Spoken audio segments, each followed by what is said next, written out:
I couldn't breathe when my sister slipped me the note during my wedding rehearsal dinner. The best man slept with your fiancé last week. The elegant dining room of the country club spun around me as I stared at her handwriting. 30 feet away, my fiancé James was laughing with his parents and the wedding planner finalizing tomorrow's $75,000 ceremony that my parents had emptied their retirement accounts to afford. You are lying, I whispered to my sister. She slid her phone across the table open to text parents. He told Melissa. She told me I am so sorry, Ellie. The texts were explicit, undeniable. My maid of honor grabbed my trembling hands under the table. We can leave right now, my car's out back. But I stayed frozen watching James work the room. The perfect lawyer from the perfect family who'd convinced my middle-class parents he was worth every penny of this wedding. The man whose student loans I'd been helping pay while postponing my own graduate school dreams. What are you going to do, my sister asked? 6 years of molding myself into the woman his family expected. The right clothes, the right job, the right opinions crystallized into perfect clarity. Nothing, I said. Not tonight. The next day, I walked down the aisle in my custom gown, my father's arm trembling with pride beside me. James smiled confidently at the altar. No idea what I knew. No idea what was coming. The minister began. Dearly beloved. When he reached, if anyone can show just cause why this couple cannot lawfully be joined together in matrimony, let them speak now or forever hold their peace. I turned to face our 200 guests. I'd like to say something, I said, my voice surprisingly steady. A curious murmur rippled through the crowd. James squeezed my hand, thinking I was about to say something romantic.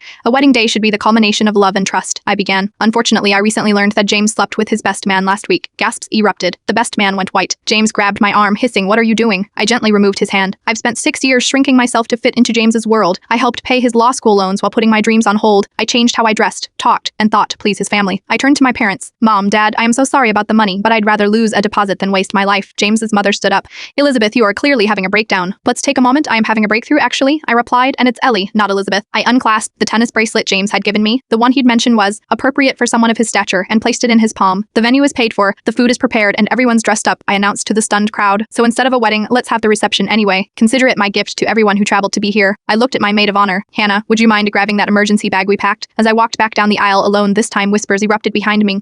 James's father was shouting something about contractual obligations. My mother was crying, but my father was smiling. 3 hours later, I was sitting at what would have been my wedding reception, wearing jeans and a t-shirt that said Pilot TD Davadiust, drinking champagne with my college friends who'd always disliked James. My parents had joined us after initially being too shocked to speak. I withdrew my half of the apartment deposit last week, I told my dad. It's enough for my first semester of grad school tuition. He clinked his glass against mine. I've never been prouder, the DJ who'd been briefed on the situation announced. This one's for the bride, and played Thanka next.